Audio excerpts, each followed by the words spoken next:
Hi there, welcome to open class number 88. Hope you're doing really, really well. I have a couple of questions to go over here. Firstly, as always, nothing here is medical advice, just general thoughts and questions. But before we get to the questions for today, I have one announcement, something I want to share with you, which is that Coach Michael has decided to leave as an instructor in the sleep coach school. And, he shared that he has really enjoyed, teaching and producing videos, etc. But I think he's thinking more of, other things than, he think of other things in life that he also wants to spend time with. And, we're still, of course, very good friends. And I actually invited him to share this with everyone, but I think the timing wasn't right. So hopefully he'll be back soon, though, and do open class again. But I just want to share that with everyone so you know.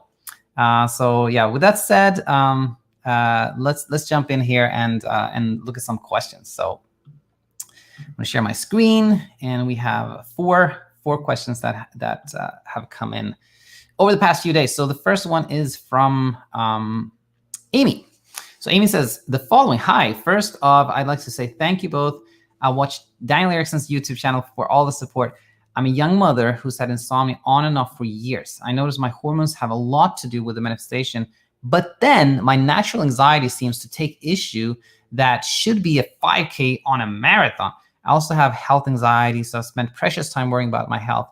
My question is, whether taking an SSRI to manage my symptoms of anxiety harm my ability to finally overcome my anxiety, trying to be not attached to the outcome, but afraid that my anxiety state will get in the way. Also, Daniel, would you be open to covering hormonal issues and sleep disturbances? Of course, absolutely. And, so there's kind of two questions here. Amie asks, do you think that taking an SSRI it actually keeps me from getting to a place where I'm not so anxious? And then how about hormones and sleep? So I think we should cover those two things. And, I really believe that all of that suffering that we have when it comes to anxiety or insomnia or depression or things of that nature, they really the root of it is from a place where we don't want to experience a certain discomfort, whether it is sadness or anxiety or being awake at night or something like that. And the more we try to escape it, the more we're teaching the brain that there's something you need to escape. There is a real threat, a real problem. And the more the stickier that thing we want to escape actually becomes stickier. So what if somebody's taking a medication? Is that actually keeping them from doing really well? I don't think necessarily that is the case at all. I think someone can be on a medication for insomnia, for example, and sleep really well, as long as they're not, thinking of it as a kind of escape thing. And there's no judgment. It's kind of almost like taking vitamins. You just take it because you're supposed to take it. You don't think of it. You don't judge. And also you don't reflect on it. If somebody is taking a sleep medication, for example, and they go I didn't sleep at night, it stopped working, then you're kind of in this, you're using the medication to keep you safe, and it keeps you from seeing that there's no real threat. And I think it's similar to other things, that if you don't judge yourself for taking medication and you don't think of it as the thing that's keeping you safe, if you think of it as something you just do, kind of you see that the real path to kind of liberation is to teach your brain that there's nothing to fear, then there's no problem with that. That's how I think about that.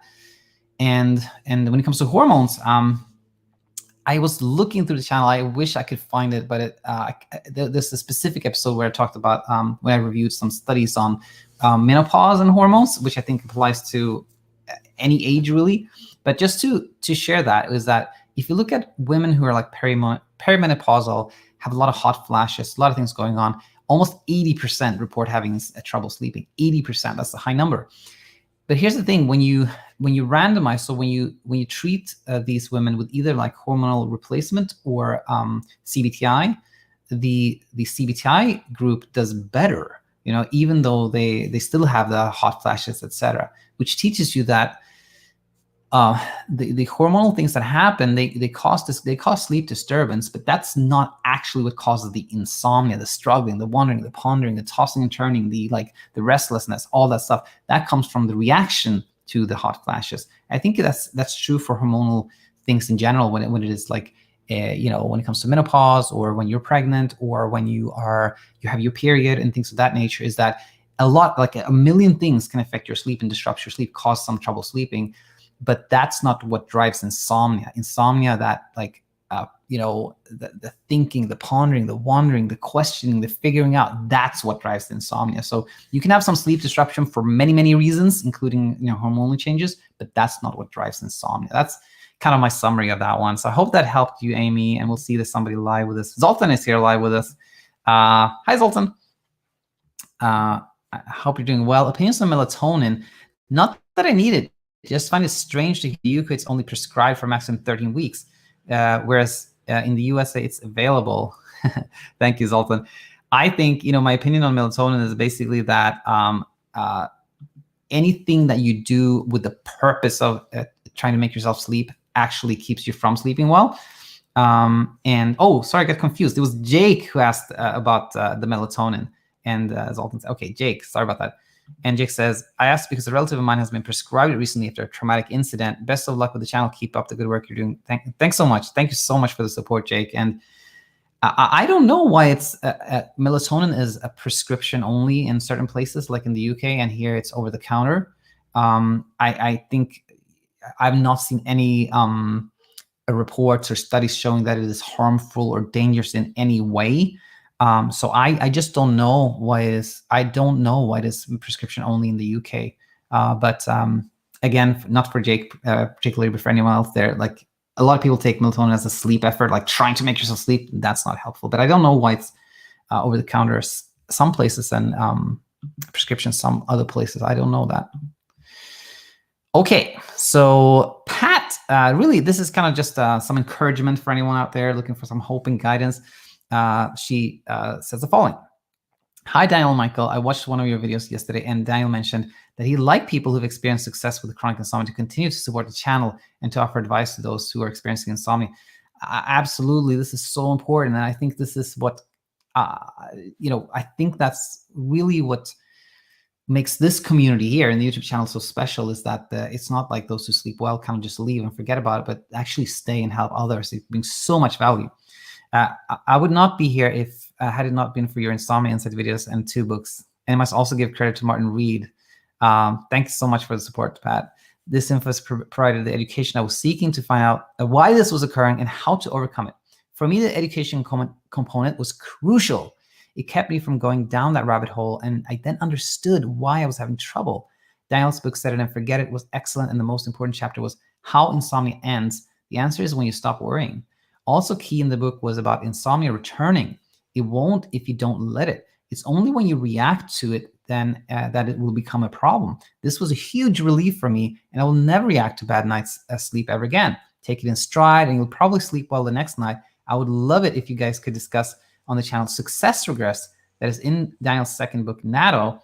I was experiencing some of that when I read why it was happening. I felt a huge relief. Then my sleep got better. So education is very important. My sleep is nearly back to what it was, and I do not count how many hours I slept. Just how I feel in the morning, and most mornings I feel great. I hope this email helps those people who are having difficulties. We all need to help each other out, find out what works and what doesn't. All the best to you both, and keep up the amazing work. Yeah, Pat, I'm super, super grateful for this. Melina's here, by the way. Hi, Melina. And Donald too says, good evening. I'm in the UK here.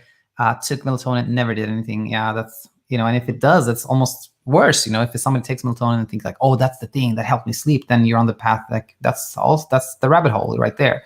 So thanks so much, Don, for chiming in. And I just want to say to Pat that, Pat mentioned success regress, which is basically that when you start to sleep better, that kind of builds expectation and preoccupation. You're like, oh, what if I sleep well for 4 nights? Then I'm good, and then you don't. And there's nothing, it's not that the success, like sleeping better, is causing you to have regress, having trouble sleeping. It's just how you think about it. So that's success regress. If you want to learn more about it, then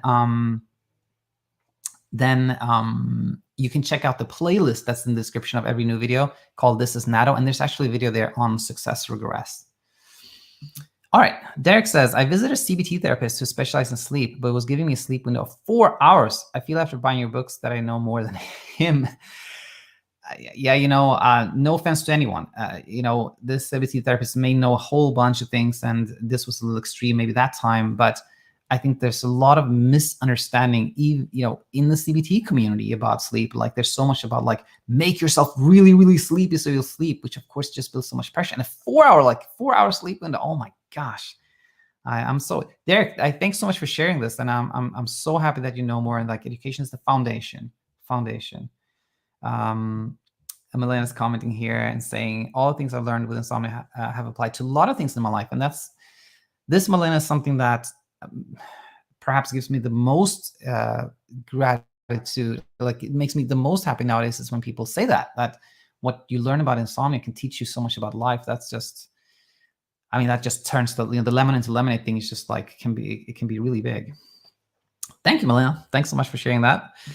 And okay. And Pat, thanks so much. By the way, Pat, I'm going to send an email and ask you if you want to be a guest on the channel, just so you know. Alfonso says, hi, Daniel. Over the past months, I've not been sleeping well, or it felt like I have not been sleeping at all. I went to the doctors multiple times, and they gave me sleeping pills, but they really didn't work. I went for a sleep study, and they said I slept all night long, which is hard for me to believe because every night I struggle to fall asleep, and I usually lay awake in bed. What should I do?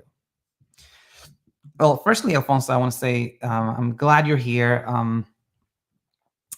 And thanks for sending these questions. And I want to say that sleeping pills, never really work in a sense that they make you sleep.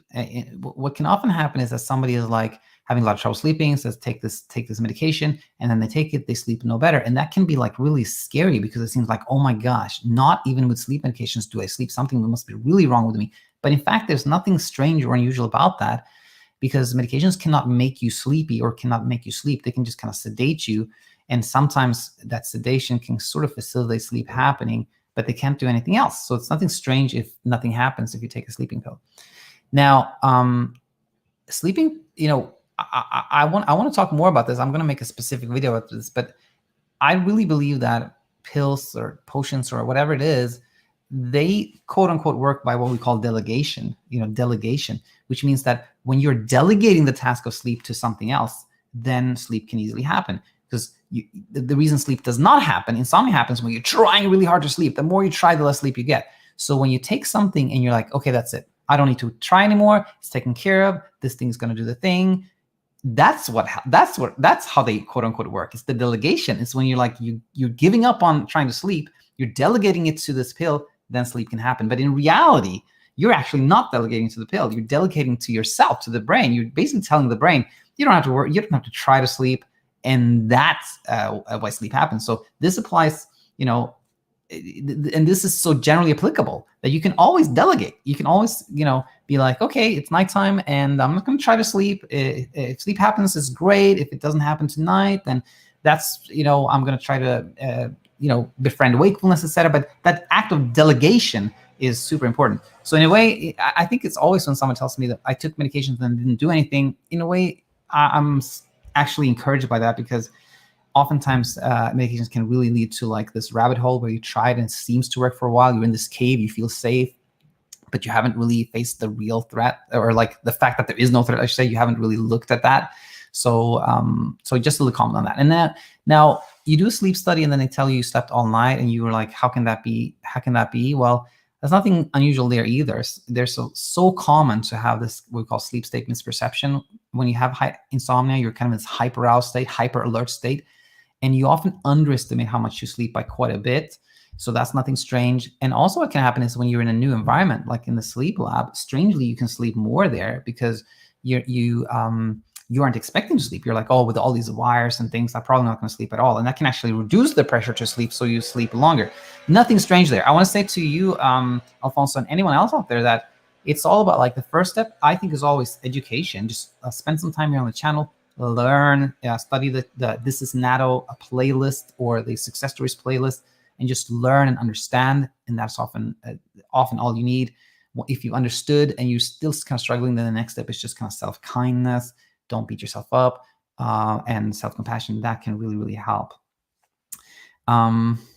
Let's see. We have some live comments from Elena. Says, I can relate to when I was prescribed Ambien and I didn't sleep. It freaked me out even more. Totally. So common to hear that one.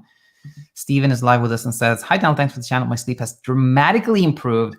I love hearing this. Thanks so much for sharing this, Steven. And, you know, I always take the opportunity when I hear this to say, nothing would have changed if it wasn't for you being kind of willing to learn, willing to maybe change some habits.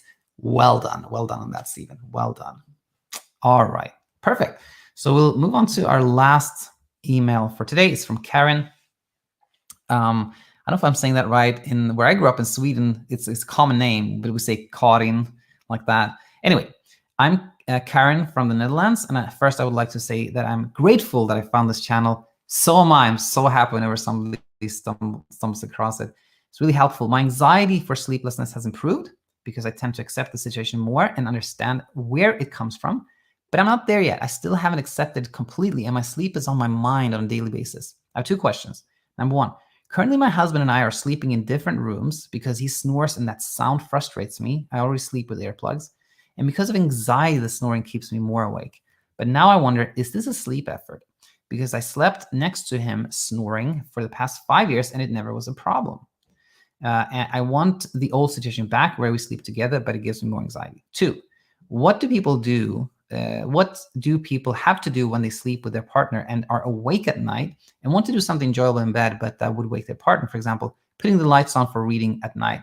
I really don't want to leave the bed because it's warm and comfortable, and I don't like stimulus control. Thanks. Kind regards, Karin. Absolutely. Two great questions, Karin, that I think a lot of people have these similar questions. So let's go over this. The snoring question is a common one, and I think you sort of already have sort of already answered it here, meaning you slept fine for 5 years, even with him snoring there. So you see that it's not the snoring in itself, but the fear that the snoring will wake you up and cause you to lose sleep. That is the real issue here. And when you see that, it becomes more clear that the path is always to work on the fear of being awake. Work on the fear of being awake. And how do you do that? Well, yeah, I think that's befriending wakefulness. That's what I call it, which is teaching the brain that being awake is not a threat, but it's acceptable and okay. And that will happen is even if your husband snores, you'll wake up, it'll be annoying, but you'll fall back asleep again. And you'll go back to the way it was 5 years ago. And you're already on that path. You're on that path. You learned a lot. You see the path in front of you, and you're already, you are befriending wakefulness because you're thinking of like, what can I do at night that is not lying there trying to sleep, etc. And so what do you do when your partner is next to you and you don't necessarily want to wake them up? Well, here's the thing. And I learned this actually from, what's her name? Stephanie Romishevsky, who was a guest on the channel a long time ago. She said that actually when you talk to your partner, they rarely are bothered by you reading in bed or doing something in bed. They just want you to sleep well. And if that means that you have the lights on, for example, your partner is probably not going to be upset at all. They're going to be very understanding because they want you to sleep well. So if you just talk to your partner and say like, I might be up reading, is that okay? And then your partner may want to get one of those sleep masks or something like that. But I think that is the way. And I agree with you, like forcing like this stimulus control where you say like, oh, if you haven't slept in 20 minutes, you have to get out of bed. That very rarely is helpful. So just stay in bed, or if you feel like leaving the bed, that's great too. But and finally here is the question of like, what should I do right now? Should I keep sleeping where I'm sleeping now? And then when I sleep better, I go back to my the bedroom with my partner, or should I go there now? I think, okay, we have another question from Georgia. I'll get that in a second. But here's what I think. When you sort of I call this upping the stakes. When you are saying, when I sleep better, then I'm going to go back to sleeping with my partner, then you're actually upping the stakes, that I call it. You put actually more pressure on yourself to sleep, because then when you sleep better, then you get to do this thing that you want to do. So it's rarely helpful. I think it's more helpful to actually say, I'm just going to go back to sleeping with my husband. And if his snoring bothers me and I'm awake at night, well, that's my opportunity to befriend wakefulness and teach my brain that there's nothing to fear. So I think it's almost always a good thing not to delay that decision, wait for better sleep, so to speak, and up the stakes is what I call that.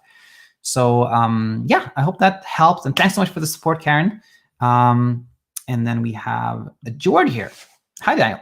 What's the deal with being able to sleep alone, but when in the same bed as my girlfriend, my sleep just gets messed up? I know she's not a threat. So what's up with that?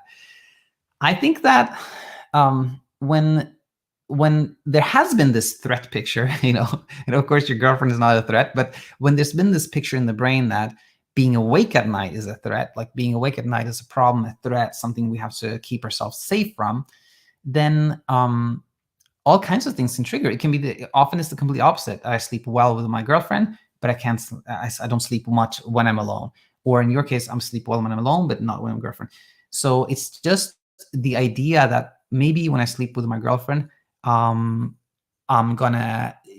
fact that she's there is going to disrupt my sleep and I'm going to be awake, or maybe if I'm awake a lot, it's going to disturb her, or there's some component of being afraid of being awake because you're with your girlfriend there. And so the same always applies, whether you're on your own or with somebody. It's always about teaching the brain that being awake is not a threat, and then you'll sleep well regardless of if you're alone or with her. So I think that's it. She's not a threat. Very true. Earthquake says, "Hi Daniel, my problem is when I go to bed, I think that I'm not going to sleep tonight, and this thought becomes real. Sometime I think I'm going to lose my sleep forever." Yeah, I want to say, Earthquake, these type of thoughts, like I'm going to lose my sleep forever, I'm going to go crazy, I'm going to lose my job, are very common. And of course, it's the common of like when you go to bed, you're like, what if I don't sleep? That's what causes that Houdini effect when you're really sleepy, but as soon as you go to bed, you feel completely awake. And so the thing is that you cannot control thoughts. It's not like you can say, like, how can I stop this thought? That's the same thing that produces insomnia. So when we try to control sleep, we get more trouble sleeping. When you try to control our thoughts, the brain bombards us with more of those thoughts. So if you're like, I don't want to hear, then the brain's like, you got to hear this one. What if you can't sleep? I'm trying to warn you. You're like, I don't want to hear this. You get into more and more trouble. So the key is to actually be willing to have the thought and just acknowledge it. And so like, you're telling me, what if I don't sleep? Okay, well, then I probably will feel pretty tired tomorrow. But that's it. Nothing else is going to happen. And when you listen to the brain and it sees that you're actually taking note of what it's trying to warn you about, just the fact that you're listening makes it feel like, oh, I don't need to warn this person. They're fine. I don't need to warn them. And then these thoughts become fleeting. They can become fleeting. All right. I hope that helped, Earthquake. And George says, thank you. Anytime. I want to thank everyone for all the support. And maybe one more. I think it'll be the last question here. Alexei, how can I tell if my insomnia is caused by psych versus physical versus chemical? I think, always, anyone, if you're concerned about your health, talk to your doctor. But the way I see it, insomnia, which is that struggle, like I can't fall asleep, I can't stay asleep, I'm up all night, I'm wondering what it is. I mean, to me, that is always caused by how you think and thought habits. That's always the thing, because physical, chemical things in your body, they can cause some sleep disruption, some disturbed sleep, but they can't cause like that ongoing struggle. So that ongoing struggle, insomnia, to me is always about like psychological, or it's a type of anxiety. That's what I think about this. All right. Well, I thank everyone again for being here, and hope to have you back next week. Until then,